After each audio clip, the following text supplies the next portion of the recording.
Hello, everyone. This is Ed, your friend till the end, and welcome to the Suburban Saturn. It's another day in paradise here in sunny Southern California. We've been having amazing weather, so I hope it continues to stay this way. Wherever you are, I hope this video finds you well. I'm going to try a bit of a different experiment. Most of my previous videos have been more of a stream of thought at the camera without any real structure, more like riffing from the top of my head about concepts I've been developing over the past year, and in particular surrounding how we develop AI powered products. That being said, the things and concepts I've been developing, I've been trying to articulate in my previous videos. And this one, I'm going to try and structure these thoughts now in a way that are actually cogent, that they land, and that they make sense, so that you understand why I've been talking about Henri Bergson, AWS, the necessity to build from a first principles and an ethical stance. The move fast and break things slogan that dominated the last decade was cute when we were talking about photo filters and status updates. But the things we're breaking now are people's lives, or potentially. We've hit a point where AI models sit between you and everything that matters. Your grief, your spiritual doubts, your late night spirals. Most builders treat this like agnostic plumbing. Just wire up an API, slap on a UI, and call it a tool. But that's a lie. Every system has values baked into the architecture. When you decide what gets logged and what gets optimized, you're deciding what kind of world you're helping to stabilize. I'm tired of hearing about how we fix platforms, which is the default. I want to talk about building counter infrastructure, systems that use the same clouds and the same models but are explicitly designed to protect and amplify the person. We're making a massive category error.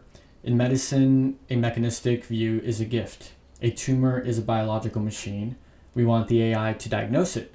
But the inner life, that operates on what the philosopher Henri Bergson called intuition, which is a flow, a duration that cannot be mapped into a discrete mechanistic grid.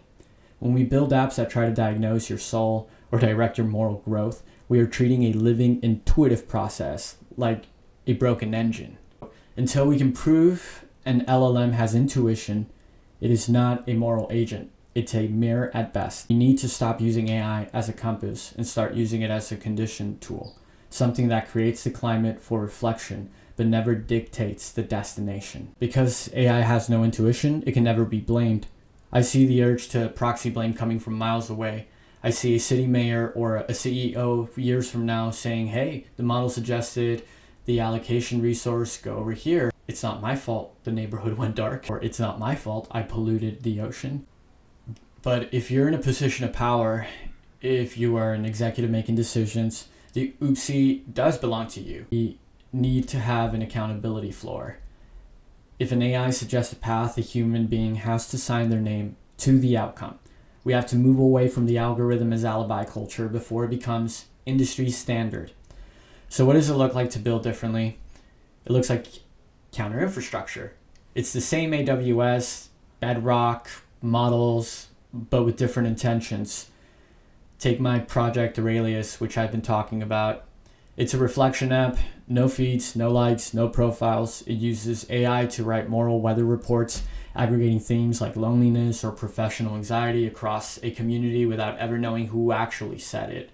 Anonymization is key here to share some of the deeper, more uncomfortable truths of the human condition. But on top of that, I built a kill switch, not just like a technical one, but a financial one, really, but a moral one. If the cost of the care requires me to start extracting user data to pay the bills, I shut it down. I don't believe in we have to pay the bill somehow and keep the lights on, so let's begin creating a telemetry of the user and making them legible so that we can, basically make them into cash cows. That's a very uncharitable way of framing it, but it is all for the service of nudging your behavior towards a specific direction. that's what the whole concept of the user experience is about. So anyways, why do I think about these things? So this is the in-between lifestyle. I don't just think about this because I'm a data engineer. I think about it because I love to surf. I love to play the handpan. I love to write. I like to think. I like to write, create music, record it.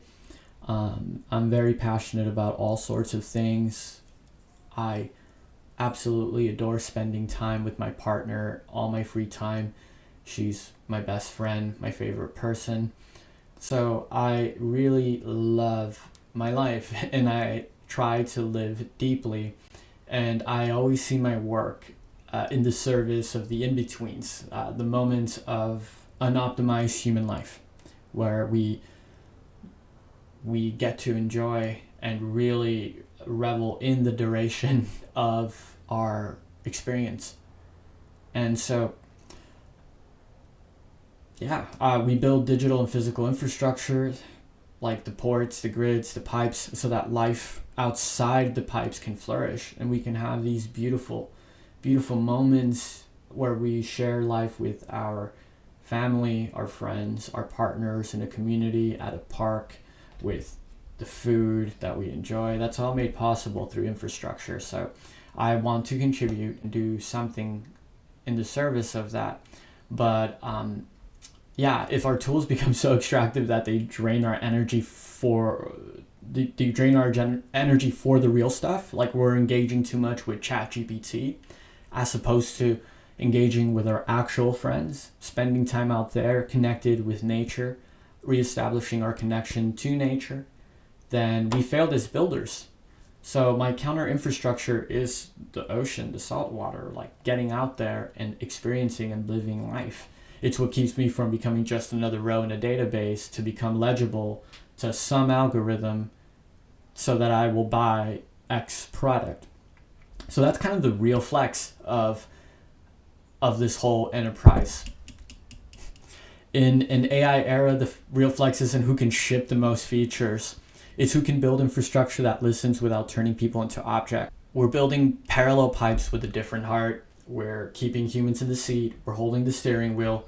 Because at the end of the day, a world run by proxy blame is a world where nobody wants to live in. It's a world where nobody is really home. So with that being said, thank you so much for spending this time with me. Wherever you are, I'm wishing you success, happiness, sending you so much love. I'm Ed, and this is the Suburban Saturn. Build something that respects the human soul. Give your friends, your family, your loved ones a hug, and I'll see you out there.